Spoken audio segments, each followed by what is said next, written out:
Block थाना रे एक शिशु अनुकूल पुलिस थाना उद्घाटन हो जाइए। केन्द्रांचल आईजी सत्यजित नायक यहाँ आनुष्ठानिक भाव उद्घाटन करते ए कार्यक्रम में जगतसिंहपुर एसपी अंकित कुमार वर्मा, पारादीप अतिरिक्त एसपी स्मृतिरंजन कर, जगतसिंहपुर एसडीपीओ अजिंक्य माड़े और ब्लॉक थाना आईआईसी रश्मि रंजन दास उपस्थित थे।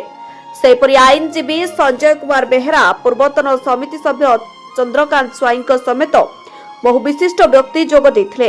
एही शिशु अनुकूल पुलिस थाना स्टेशन उद्देश्य हेउछि छोट पिलांक मनरे थिबा पुलिस प्रति भय को दूर करबा, जहा द्वारा समाज रे घटुथबा विभिन्न अपराध संपर्क रे पुलिस सहजरे खबर पाइबा सहित त्वरित कार्यानुष्ठान रे सहायक हेबो। एथि सहित विभिन्न अपराध रे जड़ित हेउथबा छोट पिलांकु एही शिशु अनुकूल पुलिस थाना माध्यम रे समाज रो मुख्य स्रोत को फेराई आनिबा हेउछि एहार मूल उद्देश्य।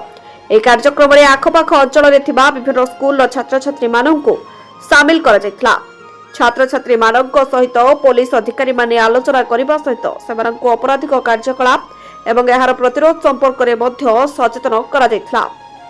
जो पारादीप ब्लॉक पुलिस स्टेशन रे हमर गोटे चाइल्ड फ्रेंडली पुलिस स्टेशन रो इनागुरेशन हैला, जो थरे कि हमर सीसीएल अछंती, child in conflict with law किमा जुवेनाइल अछंती, माइनर गर्ल बॉयज अछंती, चिल्ड्रन अछंती, सेमानंकु पुलिस प्रति जो भय रही थाए नॉर्मल पुलिस स्टेशन रे सेटा न हेबा पई एगुडा गोटे एम्बियंस एंड एनवायरनमेंट दिया जाय थाए पुलिस स्टेशन करिकरी चाइल्ड फ्रेंडली पुलिस स्टेशन ताकू कुआ आइची।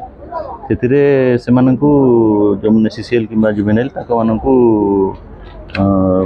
करेक्शनल मेजर्स किमा तांकर जो किमती तांकु mainstream of the society रे किमा किमती गाइडेंस बोलो मिली परिबो सेही पई ए बढ़िया पुलिस स्टेशन रो ऑब्जेक्टिव नेकरी एटा हमरो इनागुरेशन हेची। Bureau report news prime Odisha.